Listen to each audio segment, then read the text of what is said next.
because the power of God is in His gospel.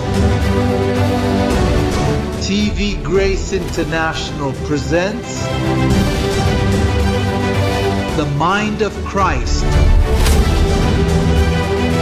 the ineffable words of God on the lips of the man Christ Jesus. Abba Father.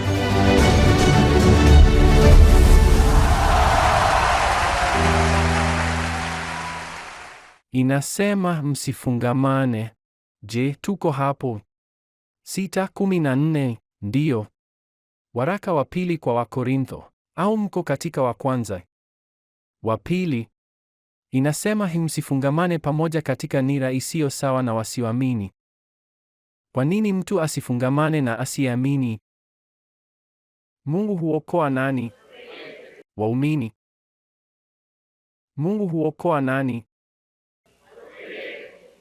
Muumini na asiamini. Basi ni kitu ambacho hakikubaliani, sivyo?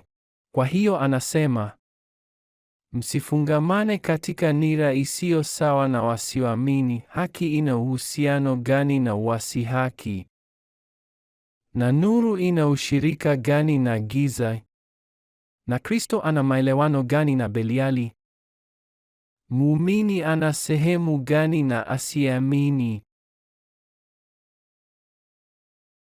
Kuna makubaliano gani kati ya hekalu la Mungu na sanamu? Hekalu la Mungu ni nani? Sisi ni hekalu la Mungu.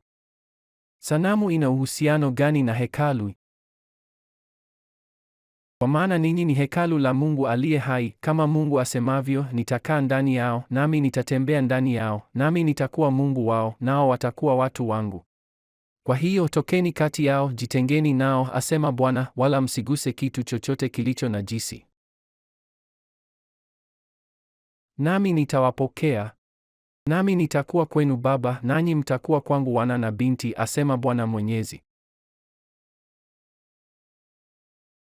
Basi wapenzi, kwa kuwa tuna ahadi hizi, tujitakase na kila uchafu wa mwili na wa roho, tukikamilisha utakatifu wetu katika kumcha Mungu. Kwa sababu Mungu anashughulika na nafasi. Ikiwa wewe ni muumini kwa Mungu, Mungu anatarajia ujitende kwa haki, kwa sababu wakati mwingine waumini hujitenda kwa dhuluma, lakini ni muumini na nafasi yake ni tofauti kwa sababu Mungu tayari amemweka ndani.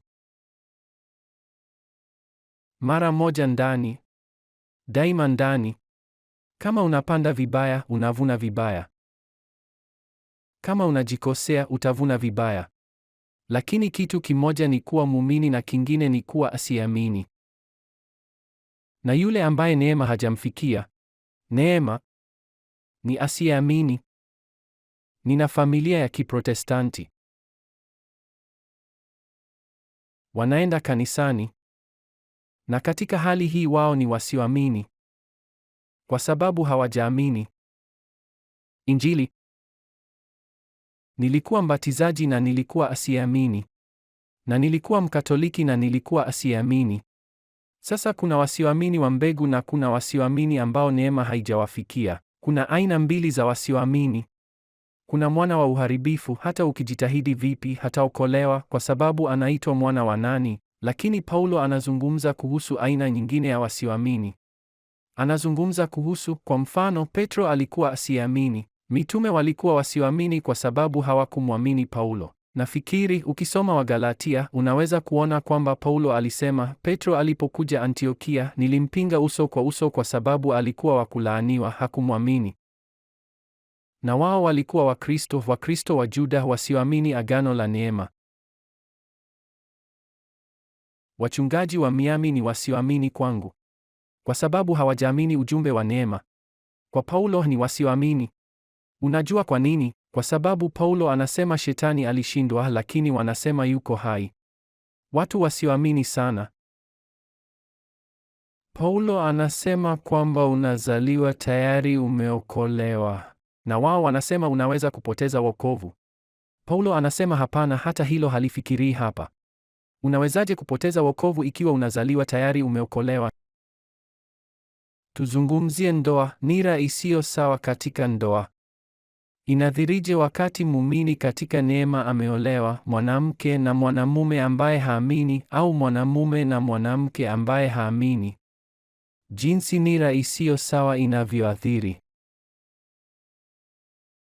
Ninachokwenda kuzungumza sasa itaathiri ulimwengu mzima kupitia kamera, kwa sababu haijawahi kusemwa kwa miaka 2000, haikuwahi kuelezwa.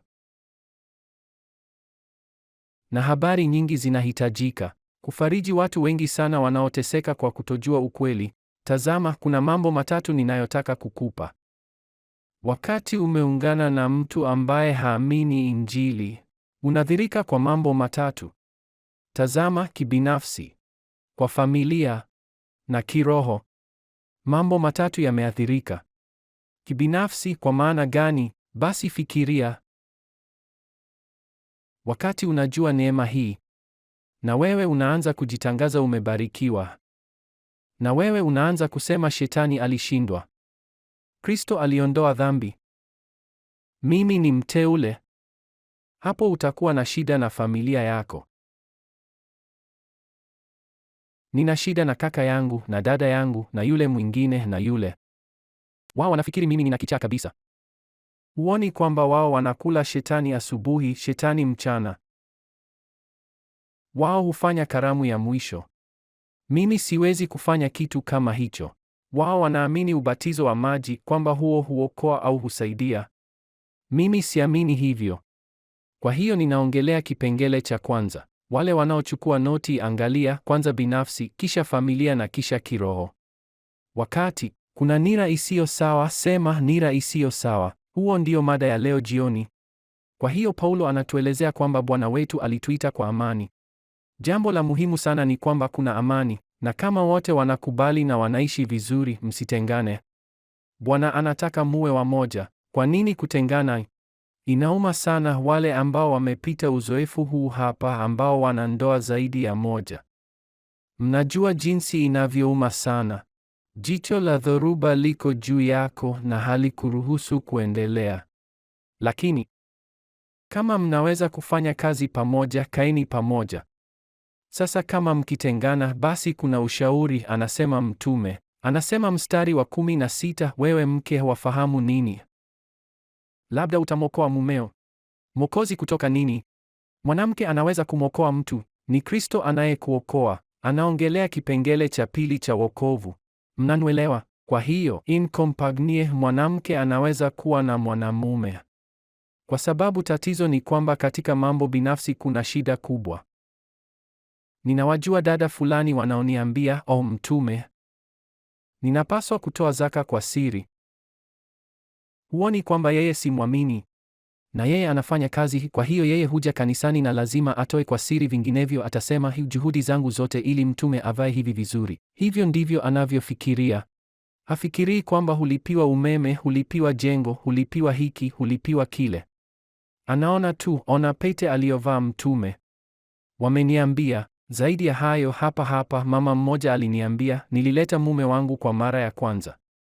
Alipomwangalia aliniambia, ona, sina suti kama ya mtume. Yaani, kuolewa na mtu asiyeamini ni tatizo. Kwenye mambo binafsi ninaongelea mambo binafsi. Sasa tunaenda kwenye mambo ya familia, ambayo ni hadithi nyingine, na kwenye mambo ya kiroho ni hadithi kubwa. Hiyo ni Kalvari. Hiyo ni kurudia Kalvari. Anasema mstari wa 29. Lakini haya ninasema, ndugu, wakati ni mfupi, basi wale walio na wake wawe kama hawana. Sikia, lakini usitumie hii kumchukulia kipimo mkeo, kumtesa au kitu kama hicho. Unajua, unachojaribu kusema ni kwamba umshughulikie bwana wako pia wewe na mkeo. Jaribu kushughulikia kila kitu kadri uwezavyo. Anasema mstari wa 30, na wale wanaoomba kama wasiomboleze, na wale wanaofurahi kama wasifurahi, na wale wanaonunua kama wasimiliki, na wale wanaofurahia ulimwengu huu kama wasifurahie, kwa sababu muonekano wa ulimwengu huu unapita. Basi ningependa muwe bila wasiwasi. Mtu asiyeolewa anajali mambo ya Bwana, ya jinsi ya kumfurahisha Bwana. Lakini aliyeolewa anajali mambo ya ulimwengu, ya jinsi ya kumfurahisha mkeo. Sikia, jihadharini, anasema jinsi ya kumfurahisha mkeo, kwa sababu hapa anaongelea pia kwa mtazamo wa huduma sana. Anaongelea kwa mtazamo wa huduma. Waziri Paulo anasema ni bora asiwe ameoa. Hata hivyo, pia anashauri kwamba anayehudumu awe mume wa mwanamke. Hana wawili, lakini ana mmoja. Asiwe na wawili kwa wakati mmoja, awe na mmoja. Kuna waziri walioa zaidi ya mara mbili, lakini awe mume wa mwanamke mmoja tu.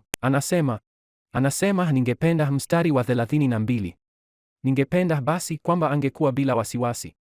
Mseja anajali mambo ya Bwana, jinsi ya kumfurahisha Bwana, lakini aliyeoa anajali mambo ya dunia, jinsi ya kumfurahisha mkewe. Pia kuna tofauti kati ya aliyeolewa na bikira. Bikira anajali mambo ya Bwana ili awe mtakatifu katika mwili na roho. Lakini aliyeolewa anajali mambo ya dunia, jinsi ya kumfurahisha mumewe. Haya nayaeleza kwa faida yenu, si kwa kuanulia mtego wowote, bali kwa ajili ya mambo ya adili na heshima, na ili mkaribie Bwana bila kizuizi. Lakini ikiwa mtu anafikiri kuwa si sahihi kwa binti yake bikira kupita umri wake, na ni lazima iwe hivyo, afanye atakavyo, hatakosa na aolewe. Lakini yeye aliye imara katika moyo wake, bila kuhitaji, bali akiwa bwana wa mapenzi yake, na ameazimia katika moyo wake kuhifadhi binti yake bikira, anafanya vizuri. Lakini yeye lazima akubali, kwa sababu inategemea desturi. Zamani walilazimisha, wazazi waliamua, na desturi zinabadilika. Hivyo yeye ampe katika ndoa hufanya vizuri, na yeye asipompa katika ndoa hufanya vizuri zaidi. Mwanamke aliyeolewa amefungwa na sheria maadamu mumewe yu hai, lakini mumewe akifa, yuko huru kuolewa na yeyote atakaye, mradi awe katika Bwana. Lakini kwa maoni yangu, atakuwa na furaha zaidi ikiwa angebaki hivyo. Na nadhani mimi pia nina roho ya Mungu. Sawa, nilikuwa nikisema kuna mambo matatu, kwa mfano, hasa walioitwa katika huduma ni nyeti sana. Mara moja Maria alikuja na wanafunzi. Na Yesu katika siku za mwili wake alikuwa akihudumu. Na kisha Maria basi aliwaambia wanafunzi, nenda kamwambie mama yake yuko hapa. Lakini ingekuwa bora kama hilo lingetokea. Nafikiri inaonekana Yesu angekuwa amesema, tazama mama, tunapokuwa nyumbani na tunakunywa kahawa, wewe ndiye bosi. Lakini hapa, je, unajua nini Bwana alimwambia kwa wanafunzi? Mwambie mama yangu, kwamba mama yangu na baba yangu ndio wanaofanya neno la Bwana na kulitimiza. Kama kusema, Maria, jitenge, usihusike na hili. Wewe ni mama yangu, lakini sasa mimi niko katika mambo ya baba yangu. Sivyo? Sawa. Sawa, hii ni huduma inayohitaji sana. Kwa mfano, unapokuwa na ujuzi wa neema, ikiwa wote wawili hawakubaliani, ni tatizo kubwa. Ndiyo. Kwa kawaida jilinde wale wanaonisikiliza waseme vizuri, nina matatizo, kwa hivyo hapa kuna njia. Hapana. Kwa sababu Paulo anakuambia kwamba labda utamwokoa mke wako au utamwokoa mume wako. Unapaswa kusubiri muda mrefu kujua hilo. Huwezi kufanya hivyo kwa urahisi. Lakini utakuwa na shida. Hiyo ni kwa kibinafsi, kwa familia. Tazama, wakati mwingine katika familia, ndoa, mmoja ni muumini, mwingine si muumini, au kinyume chake. Mmoja ni muumini, mwingine si muumini. Hakuna tatizo wakati kuna karamu ndogo. Hakuna tatizo. Hakuna tatizo wakati kununuliwa nyumba nzuri, au la, hakuna tatizo. Tazama, tunanunua gari nzuri. Hapo hakuna tatizo. Na asiyeamini na muumini wanashiriki. Tatizo ni wakati. Sikia, unasikiliza nini? Ninasikiliza kaseti ya Mtume. Tena na tena na huyo mtu. Haya nimeambiwa ndugu. Hii ni mimi, nimeishi. Wanawake ambao Wanawake waumini na wanaume pia ambao wanapaswa kununua vipaza sauti, kuweka kaseti na kuisikiliza kwenye vipaza sauti kwa sababu mume hawezi kuvumilia sauti yangu au sauti ya mmoja wa wachungaji wetu. Kwenye familia, wakati inahusu kupanga mimea na mambo mengine hakuna tatizo. Hakuna shida. Lakini wakati inahusu mambo ya ufunuo, hapo kuna tatizo. Na unawavumilia. Umeitwa kuwavumilia na labda utamwokoa mtu na mtu aliniambia nimeona mume wangu. Tazama na kanisa.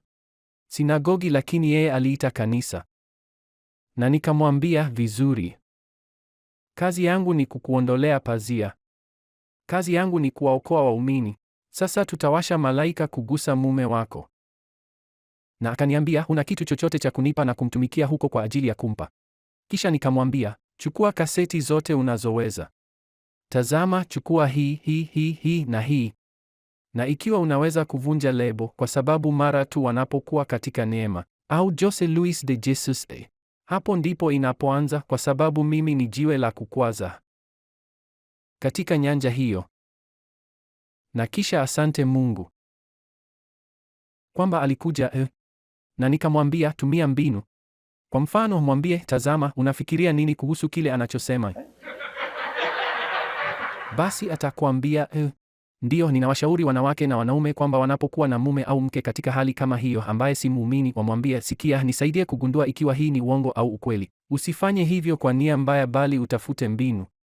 Tazama nisaidie sitaki kudanganywa. Unaelewa? Kwa sababu Paulo alikuwa mjanja.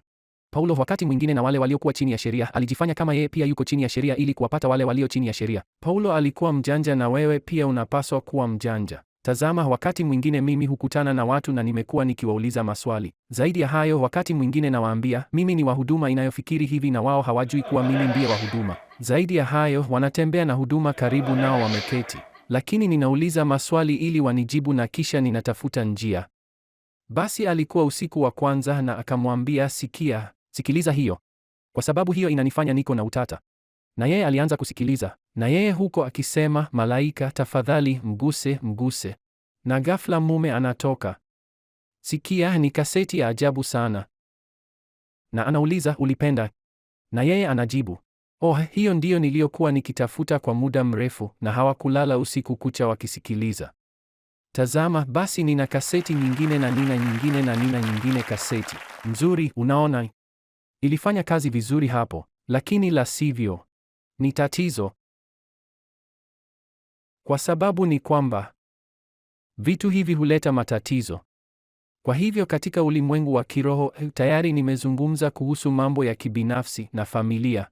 Unatarajia katika familia ni vizuri watoto wanapoitwa wanauliza yuko baba yako? Ndiyo, naongea na nani? Na fulano. Mbarikiwa. Mwanao anajibu mbarikiwa au binti yako habari yako? Natawala katika uhai. Ninakwambia kwa sababu mimi huita nchi kutafuta wachungaji. Watoto wanajibu.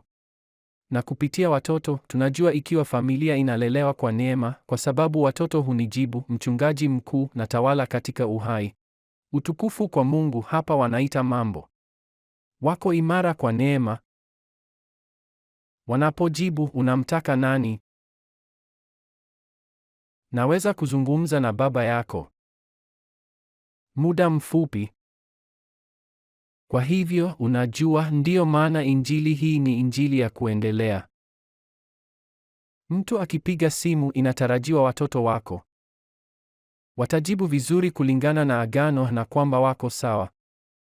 Unatarajia kwamba wote wanaamini. Ndiyo sababu unashiriki neno hili na watoto. Huu ni mtindo wa maisha, si dini. Lazima uwakomboe tangu wadogo. Ikiwa mume hayupo, mke huwapeleka shuleni.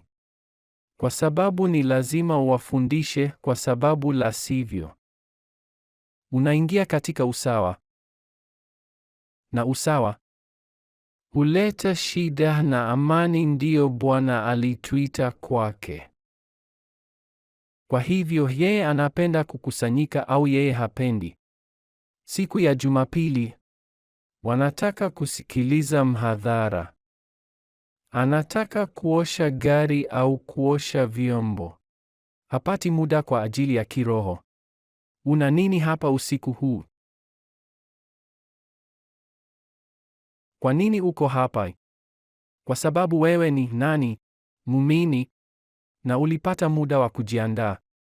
Ungeweza kuwa unapumzika, hasa ikiwa ulifanya kazi sana leo. Ulipata muda kwa sababu wewe ni muumini. Lakini ikiwa utapata mume au mke ambaye hapendi mambo haya, je, unadhani atakuja hapa? Kwa nini? Ikiwa ni mtu asiamini, hakuna ushirika kati ya nuru na giza, haimhusu kabisa. Anaishi kwa ajili ya tumbo lake, mwili wake. Kinachomvutia ni kinachoshikika. Hapa kinachojali ni pesa. Unakumbuka tangazo hilo?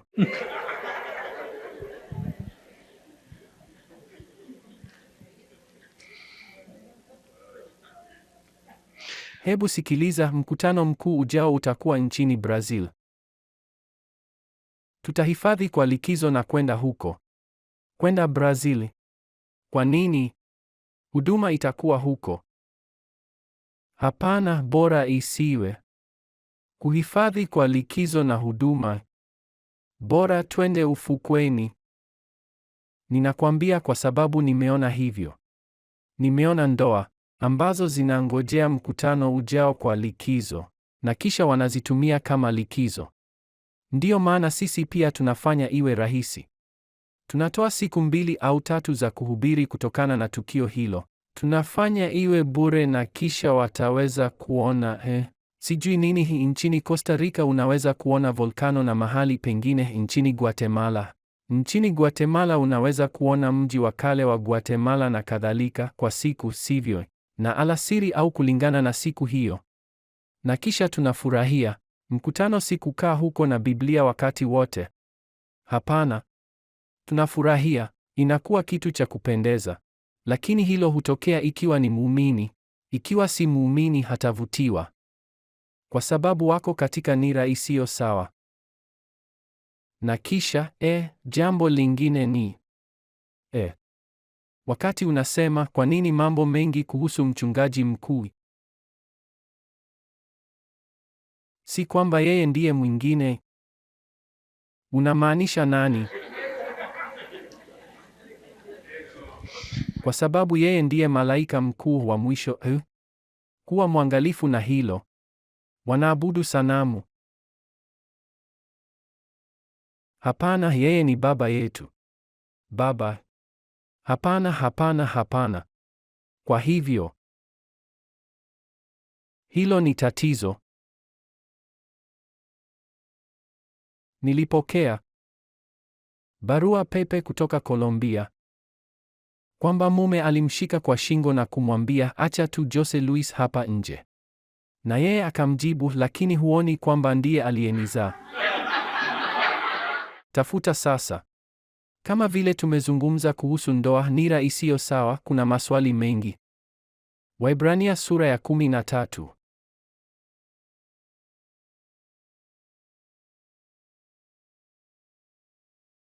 Mstari wa 4. Heshima iwe katika wote. Ona kwamba Paulo anasema, sikiliza, ni bora kubaki kama mimi, msioe, mseme na mjane mkae hivyo, lakini sasa anasema ni heshima. Kwa nini? Kwa sababu anazungumza kesi 2 tofauti. Unajua, jamii huundwa na ndoa. Na ikiwa hakuna ndoa inaharibika. Vizuri, kuna machafuko duniani.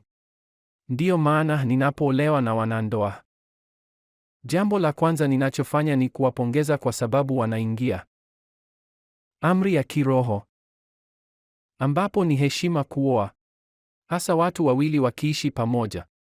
Baada ya miaka wanaamua kuoa badala ya kuwakemea. Ni vizuri waliamua kuoa, kuungana zaidi, sivyo? Ni nani alinipigia simu kuniambia, mchungaji mkuu, kuhani hataki kunioa? Rafiki yangu aliniambia naweza kumwoza. Basi hakika ikiwa anaingia katika heshima, heshima iwe ndoa. Lakini makuhani wanafikiri kwa kuwa ni ndoa ya pili, basi wanaunga mkono uzinzi. Lakini huwezi kufanya hivyo kwa sababu ona, yeye anasema heshima iwe katika wote ndoa. Lakini tusome zaidi. Anasema na kitanda kisicho na uchafu, lakini wenye zina na wazinzi Mungu atawahukumu. Kwamba wenye zina na wazinzi nani atawahukumu? Mungu lazima ahukumu uzinzi wa Musa. Kwa sababu Musa alimwoa binti wa alikuwa anaitwa nani? Yethro wa Yethro, kisha anaonekana akimwoa mwanamke Mkushi. Na jinsi ya kueleza hilo nani analihukumu? Na wewe utamhukumu. Usiingilie huko. Unajua kwa nini? Mungu lazima ampe Musa haki. Kwa nini hilo lilitokea? Kuhukumu si fimbo. Unapoisikia neno kuhukumu, unasema walimweka gerezani. Hapana, hapana, kuhukumu ni kugawanya. Unapohukumu kitu, unakigawanya. Hii ndiyo sababu wakati mwingine hakimu anapomkamata muuaji, yeye husikiliza hadithi kwa sababu atahukumu. Kwa hiyo, na mbona wewe ulimuua? Naam, mheshimiwa hakimu, ilikuwa ni kwa sababu nilirudi kutoka kazini na ghafla walikuwa wanamlawiti binti yangu. Na kisha kwa silika hiyo ya baba kwa binti, nikaona vase iliyokuwepo hapo na nikampiga. Mwanamume huyo alijigonga na ukingo wa ngazi na akafa. Na ghafla hakimu anasema basi tutampa miezi 6 ya majaribio. Na anakuja mtu mwingine sawa na yule aliyeua na anasema tutampa miaka 100 gerezani. Kwa sababu hali ni tofauti. Kwa hiyo katika kisa cha Musa ambaye ni mtoa sheria, fikiria Musa ndiye aliyesema usizini, na yeye ndiye kahaba wa kwanza. Kwa nini? Kwa sababu kuna mambo huyaelewi.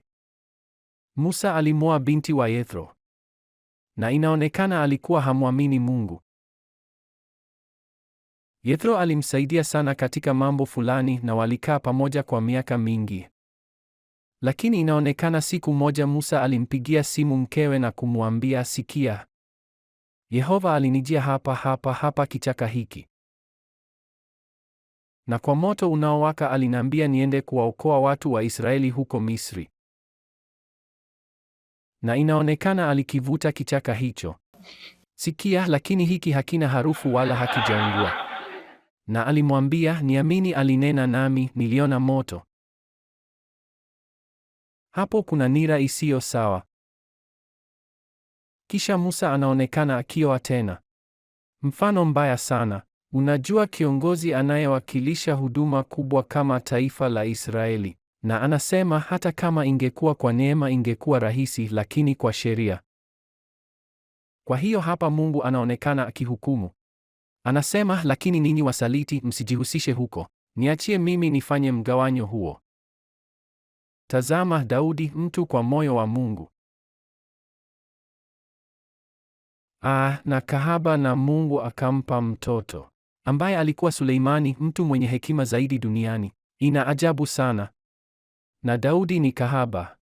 Na makahaba atawahukumu nani? Na wewe utamhukumu. Tazama, makahaba atawahukumu nani? Aliacha ujumbe huu kwa mataifa. Na wewe usinitetee. Mimi sihitaji kutetewa. Acha Mungu afanye kazi yake. Kwa sababu tazama, yule ambaye hakuweza kuvumilia yaliyotokea kwangu hafai kuwa katika huduma hii. Hafai kuwa hapo kwa sababu unanihukumu.